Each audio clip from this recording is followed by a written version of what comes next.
ఏమైందయ్యా కౌలు రైతులకు డబ్బులు ఇస్తానంటివి, కౌలు రైతులకు రైతు బంధు అన్నావు కదా, 22 లక్షల మందికి ఉత్తరం రాస్తేవి కదా, కౌలు రైతుల పక్షాన్ని అడుగుతున్నా ఏది రైతు బంధు అంటే ఏమంటాడు, నీ లాగులో తొండలు వదులుతా అంటాడు.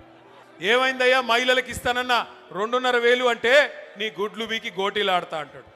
ఏమైందయ్యా 2 లక్షల ఉద్యోగాలు మా తమ్ముళ్ళకి ఇస్తానంటివి కదా, మొదటి సంవత్సరంలోనే 2 లక్షల ఉద్యోగాలని అశోక్ నగర్ చౌరస్తాకొచ్చి నువ్వు నీ రాహుల్ గాంధీ సొల్లు కబుర్లు చెప్తిరు కదా, ఏమైనాయి 2 లక్షల ఉద్యోగాలంటే నీ పేగులు తీసి మెడలు వేసుకుంటా అంటాడు.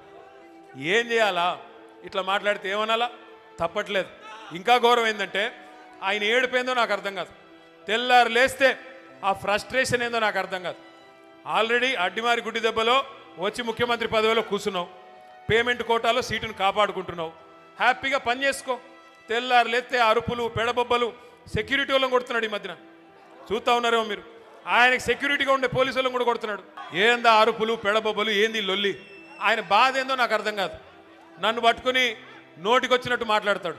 నువ్వు నీలాగా నేను గుంటూరులో చదువుకోలేదు అంటాడు. అవును, నేను చదువుకున్నా, గుంటూరులో నేను చదువుకున్నా, ఓ 2 ఏళ్ళు చదువుకున్నా. నేను 1991లో రాష్ట్రం ఒకటిగా ఉన్నప్పుడు ఆనాడు మా నాన్నగారు నన్ను తీసుకొని పోయి అక్కడ విజ్ఞాన్ కాలేజీలో లావు రత్తయ్య గారు అన్న పెద్ద మనిషి ఉంటారు, ఆ రత్తయ్య గారి కాలేజీలో వేస్తే ఖమ్మం జిల్లాలోని చాలామంది పిల్లల్లాగానే నేను కూడా పోయి చదువుకున్నా.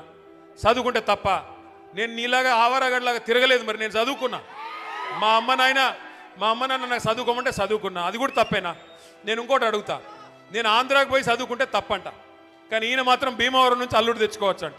ఇదెక్కడి నీతి? మరి నువ్వేమో ఆంధ్ర నుండి అల్లుడిని తెచ్చుకోవచ్చు, నేను ఆంధ్ర పోయి చదువుకోకూడదా?